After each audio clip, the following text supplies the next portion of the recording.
This incident is based on a true incident that happened with a pizza delivery boy. This incident happened with Steve when he used to do a part-time job in a small pizza shop during his college days. One night around 12 o'clock, when Steve was about to leave for home after finishing his shift, suddenly the phone of the pizza shop rang. When Steve picked up the phone, a man was giving an order in a very scared voice. At first, Steve thought of refusing to take the order because it was time for the pizza shop to close. But when the man ordered 4 large-size pizzas, Steve took the order because usually a good tip is received on large orders, and Steve also needed money. So Steve set out to deliver the pizza as soon as possible. The delivery address was in a deserted area of the city, which was quite far from that pizza shop. It was night now, and the road was also very deserted. The road was unpaved, and there were many wild trees and plants on both sides of it. When he reached there, he found that he was standing in front of a very old-looking strange house, and his house was inside the forest area, and none of the lights of that house were lit, and there was no movement around. He did not have the courage to go inside that house. It seemed as if that house had been deserted for years and no one lived in that house, and seeing that house, Steve was feeling a little scared. So he called his manager. He wanted to go back from there after telling his manager the situation in detail, but his manager did not pick up the phone because if Steve took all the 4 pizzas back without telling the manager, his manager would have been very angry with him and would have also deducted his salary. So when his manager did not pick up the phone even after repeated calls, he decided to go to that house and deliver the pizza. As soon as Steve moved forward, a light inside the house lit up. Steve felt a little confident that maybe there was someone inside. He rang the doorbell and loudly asked for pizza delivery, but for some time no one opened the door.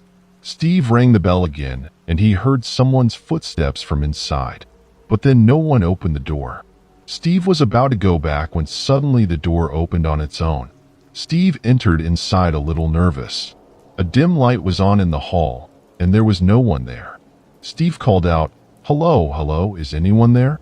Please take your pizza." Then Steve saw that a cat came out from under the sofa in the hall and ran towards a room.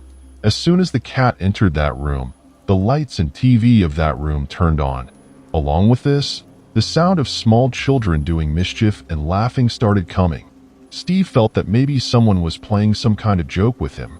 He went inside that room in anger and saw that 2 little girls were sitting there. Both of them were sitting on the bed. Both of them were sitting and staring at Steve in a strange way.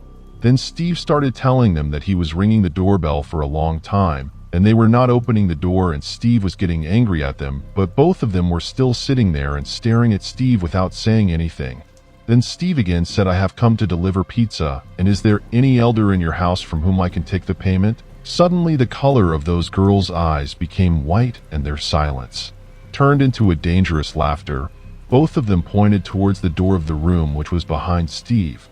When Steve turned back, he got scared and all the 4 pizza boxes fell down from his hand because right in front of him he saw another scary face.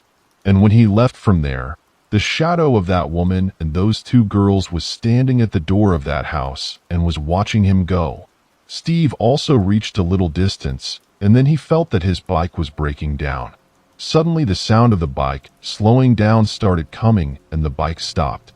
Scared, Steve came out and saw that the tire of his bike was punctured. Out of fear, he called the police and asked for help as soon as possible. He started looking here and there, and suddenly his eyes fell on the rear-view mirror of the bike. Seeing this, the ground slipped under his feet. The shadow of that woman and those 2 girls was standing behind him. All 3 of them started coming towards Steve slowly. Meanwhile, Steve left his bike there and started running towards the forest. He got very tired while running and hid behind a big tree. He started praying for his life.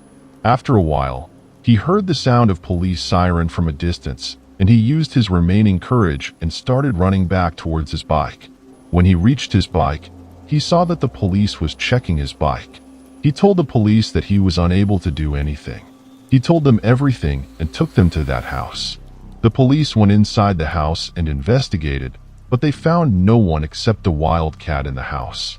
The next morning, Steve came to know that the house was lying vacant for the last 3 years, and 3 years ago, a woman and her 2 young daughters lived in that house, who were suddenly murdered one night. Steve was shocked to know this. He understood that the people he saw that day were the spirits of that woman and her young daughters. Madarin is probably still imprisoned in that house, but he never understood who made that call. After this incident, Steve left his job as a pizza delivery boy, but whenever he remembers that night, he trembles badly.